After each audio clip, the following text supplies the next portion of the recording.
그때 야훼께서 폭풍우 가운데에서 욥에게 말씀하여 이르시되 무지한 말로 생각을 어둡게 하는 자가 누구냐? 너는 대장부처럼 허리를 묶고 내가 내게 묻는 것을 대답할지니라. 아멘. 오늘은 내게 물을 테니 대답해 보아라 라는 제목으로 함께 이 아침 말씀을 나누고 함께 기도하길 원합니다. 매번 하나님 앞에서는 다시는 그렇게 하지 말아야지, 이러한 모습으로 살지 말아야지, 내 안에 이런 모습은 꼭 버려야지, 이것은 옳지 않은 것인데, 이렇게 생각하는 스스로의 모습이 혹시 있으신가요? 저 또한 다짐하고 또 다짐하고 그렇게 살기를 결단하고 또한 그렇게 기도하지만 저도 모르게 순식간에 조금만 방심하면 순간순간 불쑥불쑥 튀어오르는 그것이 있습니다. 상대방을 낮추고 나 자신을 높이기를 원하고 또한 그렇게 행동하는 저의 모습을 수시로 보게 됩니다. 은연히 잘난 체하고 방자하게 행동하기도 하고 딱히 더 뛰어날 것도 없는 내 능력을 과시해서 스스로를 자랑하고 버릇없게 행동하는 것, 이러한 것들을 사전적인 의미로 검색해 보니까 바로 교만이라고 하더라고요. 생각해 보았습니다. 그토록 버리고 끊어내버리고 싶은 하나님께서 원치 않으시는 내 안의 교만의 그 출발은, 그 시작은 도대체 어디에서부터일까? 왜 나라는 사람은 이토록 하나님 안에서 변화되지 못하는 것일까? 라는 고민을 해 보았습니다. 나라는 사람에 대한 이해가 부족해서일까? 아니면은 사람에 대한 이해를 돕는 인문학 서적에 대한 소양이 부족해서일까? 여러 가지 생각을 해보았습니다. 그리고 오늘 본문인 이 욥기 38장부터 41장까지는 이에 대한 해답을 하나님께서 우리에게 제시하는 듯 합니다. 자, 1장부터 42장까지에 있는 이 욥기가 그 종착역을 향해 나아가고 있습니다. 논리적이고 이성적인 말로 하나님의 뜻은 이러하다 라고 말하나 욥에게 있어서는 전혀 공감도 되지 못했고 위로도 되지 못했던, 또 하나님의 뜻과는 전혀 상관없는 말을 주고받았던 욥과 욥의 세 친구들의 길고 길었던 대화가 끝나고, 또 어제 37장이죠. 욥의 불행은 너가 잘못 살아서 고통당하는 거야 라고 말하는 그 친구들의 인과응보적 고난으로 몰고 간 것도 잘못된 것이고, 또한 끝까지 자신의 무죄만을 고집했던 욥, 너도 잘못됐어, 친구들과 욥 둘 다 문제가 있다라고 지적했던 엘리후의 대화 또한 어제 끝났습니다. 오늘 38장부터 41장까지에는 드디어 하나님께서 욥에게 직접 나타나셔서 직접 욥과 대화를 나누어 주시는 장면이 나옵니다. 내일이면 욥기의 마지막 장인 42장으로서 이제 결론을 맺게 될 거고요. 짧지만 않았던 이 욥기서가 끝나고 다음 주 월요일부터는 이제 시편을 우리가 보게 될 것입니다. 다시 오늘 본문으로 돌아와서 오늘 우리가 함께 살펴보게 될 이 38장부터 41장까지는 그동안 욥이 하나님 앞에 나와 자신의 어려움을 불평하고 내가 왜 이러한 어려움을 당해야 합니까? 라고 질문하고 토로하였던 것과 같이 이번에는 반대로 하나님께서 역으로 욥에게 수없이 많은 질문을 던지심을 볼 수 있습니다. 이러한 본문의 질문들을 통해서 하나님께서는 나는 이러한 하나님이야, 하나님이 누구신지 어떠한 분이신지에 대한 그것들을 스스로 하나님께서 계시하시고 있는 것을 우리는 살펴볼 수 있습니다. 그러면서 피조물인 욥은 감히 창조주인 하나님의 뜻을 온전히 깨달을 수 없는, 사람은 결코 지존하시고 완전하신 하나님의 뜻을 완전히 분별할 수도 없음을 말씀하십니다. 하나님께서는 욥에게 수없이 많은 질문을 던지십니다. 질문이 무려 39장부터 41장까지 4장에 거쳐서 나오다 보니까 그것을 우리가 이 아침에 다 읽을 수는 없고 몇 가지 질문을 살펴보면은 질문의 내용들은 대충 이러합니다. 내가 이 땅에, 이 우주 만물의 땅에 기초를 놓을 때 욥 네가 어디 있었느냐? 너가 아는 게 있으면 한번 대답해 볼래? 내가 만든 이 바다의 근원, 깊은 그 바다 깊은 곳에 그 물밑을 너가 걸어본 적이 있어? 이 땅의 자연 법칙을 누가 세웠을까? 독수리가 날개를 펴고 날 것을 누구의 지혜로 명령하였을까? 욥은 감히 경험할 수도 대답할 수도 없는 질문들을 하나님께서는 욥에게 계속 쏟아내십니다. 하나님께서는 왜 욥이 대답할 수 없는 이 질문을 계속 욥에게 무려 4장에 걸쳐서 쏟아내고 계신 것일까요? 내 질문에 대답 못하겠지? 라고 말씀하시면서 내가 만든 작고 하나님 보시기에 사소한 그 피조물에 대한 것조차 너가 온전히 이해하지 못하고 경험하지 못하는데 너가 어떻게 그것들을 지은 완전하신 하나님의 뜻을 너가 이해하고 그것을 온전하게 받아들일 수 있겠어? 너가 어떻게 감히 나와 논쟁을 할 수 있겠니? 하나님 이렇게 말씀하시는 것입니다. 하나님께서 손으로 지으신 바 피조물이 된 우리 사람은 하나님께서 지으신 창조 세계에 대하여 완벽하게 이해할 수 없다는 사실을 하나님께서는 강조하고 계신 것입니다. 하나님께서 지으신 작은 피조물 하나도 그분이 말로 지으신 그 창조 세계의 그 일부분조차도 이해하지 못하는 사람이 어떻게 창조주 하나님의 그 크신 생각과 그 마음과 뜻을 제대로 이해할 수 있겠냐라고 욥에게 말씀하시는 것입니다. 자연의 이치조차도 제대로 깨닫지 못하는 연약하고 무능한 인간이 어떻게 오묘하신 하나님의 뜻과 하나님의 섭리를 완벽하게 이해할 수 있겠습니까? 38장부터 41장에 욥에게 던지는 하나님의 수많은 질문 앞에서 그분의 피조물인 우리는 스스로의 연약함과 스스로의 유한함을 고백하지 않을 수 없다라는 것이죠. 비록 욥이 그의 세 친구들로부터 필요 이상의 과한 조언을 받음으로써 여러 가지 갈등과 또한 고통을 겪었지만 만일 그가 그들의 관심과 조언을 통하여서 하나님 앞에서 스스로를 한 번 더 돌아보았다라면 마음속에서 원통함과 분함이 올라왔겠지만 좀 더 겸손하게 하나님 앞에서 자신을 살피고 자신을 낮추었다라면 하나님께서 더욱 기뻐하시지 않으셨을까요? 왜냐하면 오늘 본문에 보면 이런 말씀이 나오거든요. 본문 40장 8절에 보니까 내가 내 공의를 부인하려느냐, 하나님께서 욥에게 하시는 말씀입니다. 내가 내 공의를 부인하려느냐, 내 의를 세우려고 나를 악하다 하겠느냐라고 말씀하시기 때문입니다. 욥은 스스로 지나치게 자신이 의롭다라고 하는 그 변호가 오히려 하나님의 공의를 부인하는 모습이 되어버렸습니다. 비록 그는 당대 의인이었고 하나님께서도 그를 의인이라 칭하시지만 욥이 지나치게 나는 의로운 사람입니다. 나는 하나님 앞에서 범죄한 사실이 없습니다. 하나님 왜 내 생명을 거두지 아니하십니까? 차라리 내가 태어나지 않았으면 좋았을 것을 이러한 자기 변호와 자기 논리를 너무나도 강하게 전개하다 보니 하나님의 공의로움과 그 크신 능력을 드러내지 못하게 됐다라는 것이죠.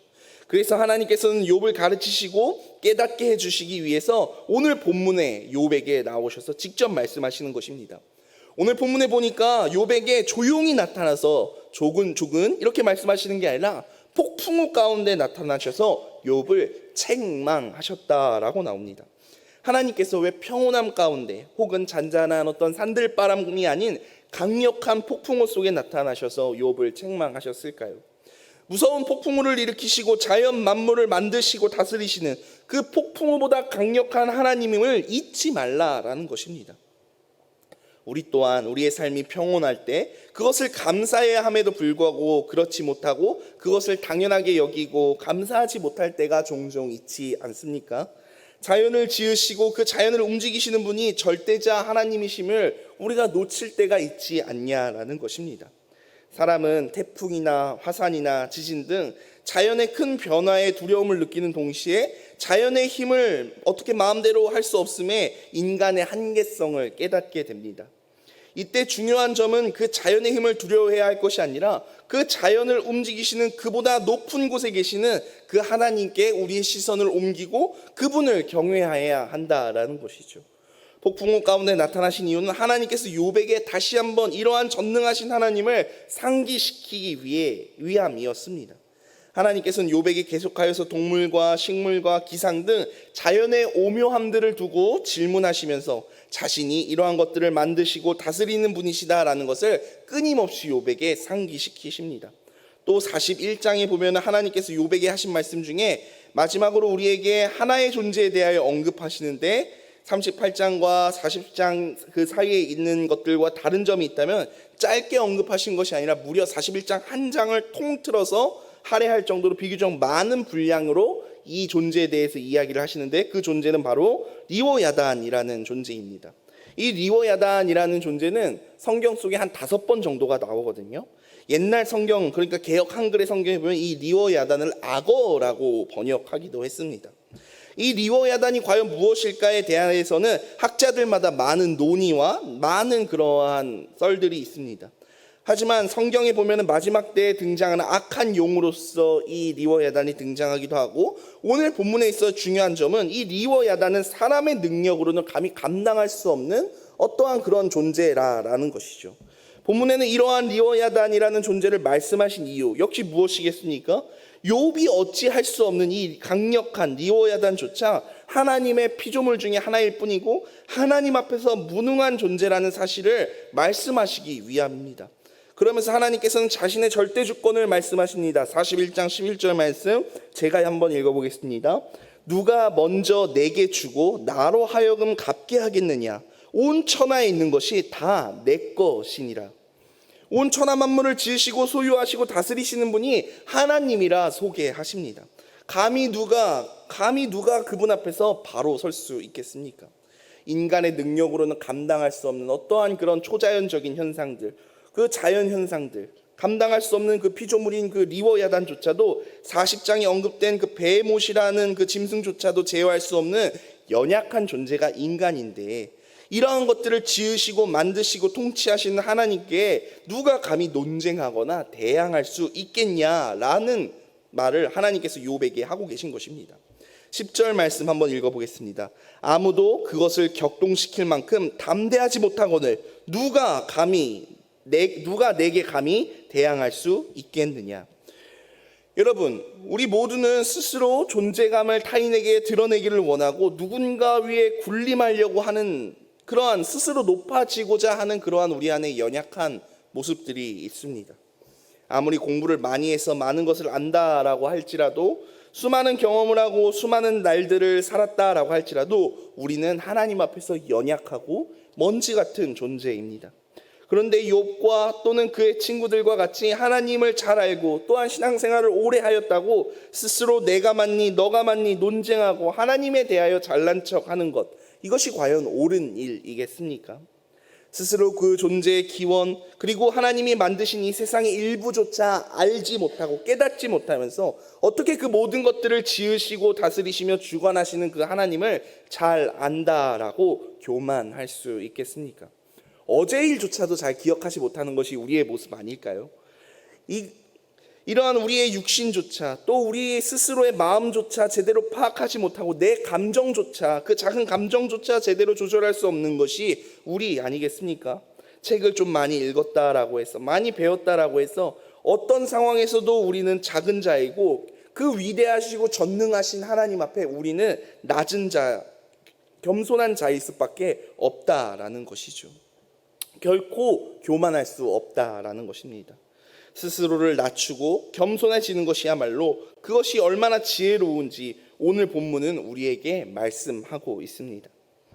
나 자신을 잘 아는 것, 그것이야말로 너무나도 중요합니다. 근데 나를 알려면 나라는 사람을 연구할 것이 아니라 또 사람에 대한 학문을 인문학이라고 하지 않습니까? 그러한 인문학을 공부하는 것보다 먼저는 지존하시고 전능하신 우리를 지으신 그 하나님을 알아야 합니다. 우리가 그 하나님이 어떠한 분이신지를 깨달아 알 때, 그 하나님 앞에서 내가 어떠한 존재인지를 알 때 우리는 그때야말로 겸손하고 낮아질 수 있다라는 것이죠. 하나님을 잘 모르니까 스스로 어떤 존재인지조차 잘 모르게 되고, 그렇게 자신을 모르니 자신의 의를 드러내고 스스로 대단하다 높아지고 교만함에 빠지게 됩니다. 하나님을 모르니까. 살아계신 하나님을 경험하고 그분과 늘 동행하려고 힘쓰고 날마다 말씀으로 나를 새롭게 하며 그분과의 관계를 맺지 않으면 우리는 늘 교만에 빠지게 되고 심한 경우에는 스스로 왕이 되고자 합니다. 마치 성경 속의 이스라엘 백성들처럼 말입니다. 각자 스스로 왕이 되어 자기의 소견에 옳은 대로 살아가려고 하는 그 모습이 우리의 모습 아니겠습니까? 그러므로 여러분, 우리는 늘 하나님을 생각하여야 하고 하나님의 뜻을 깨닫기 위하여, 하나님을 알기 위하여 애쓰고 힘써야 합니다. 이제 말씀을 정리하길 원합니다. 부디 사랑하는 우리 여의도 순복음 송파교회 성도님들께서는 오늘 하루 우리에게 맡겨주신 그 시간 동안 절대 주권자 되시는 그 하나님을 바라보면서 그분 앞에서 겸손하게 살아가시기를 결단하는 사랑하는 우리 성도님들 되시기를 주님의 이름으로 축복합니다. 아는 만큼 보인다 하지 않습니까? 하나님이 어떠한 분이신지를 알 때, 하나님이 어떤 것을 지으시고 어떤 것을 다스리시고 어떻게 그것들을 통치하시는지를 우리가 깨달아 알 때, 그리고 또 그러한 하나님을 바라볼 때 우리는 겸손하고 낮은 모습으로 하나님의 기쁨이 되는 그러한 삶을 살아가게 될 줄 믿습니다. 그러한 오늘 하루를 살아가시는 우리 성도님들 한 사람 한 사람이 되시기를 주님의 이름으로 축원합니다. 제가 기도드리겠습니다. 절대 주권자 되시는 아버지 하나님, 저희들의 인생을 주관하시고 이끌어 주심에 감사드립니다. 아버지의 은혜가 없다면 제 아무리 많은 지식을 가졌더라도 교만해질 수밖에 없음을 고백합니다. 아버지의 은혜와 계시인 성경이 없다면 하나님을 알아갈 수조차 없는 저희들의 무지함으로 그 죄악된 세상에 빠져 죽을 수밖에 없음 또한 고백합니다. 하나님께서 주신 그 하나님의 계시의 말씀을 통하여 하나님을 더욱더 알아가게 하시고 그 완전하시고 전지전능하신 그 하나님 앞에 온전히 순종하고 겸손히 낮아지는 자가 되기를 바랍니다. 하나님, 우리를 그렇게 인도하시고 우리를 그렇게 변화시켜 주시옵소서. 이 모든 말씀 살아계신 예수님의 이름으로 기도드리옵나이다. 아멘.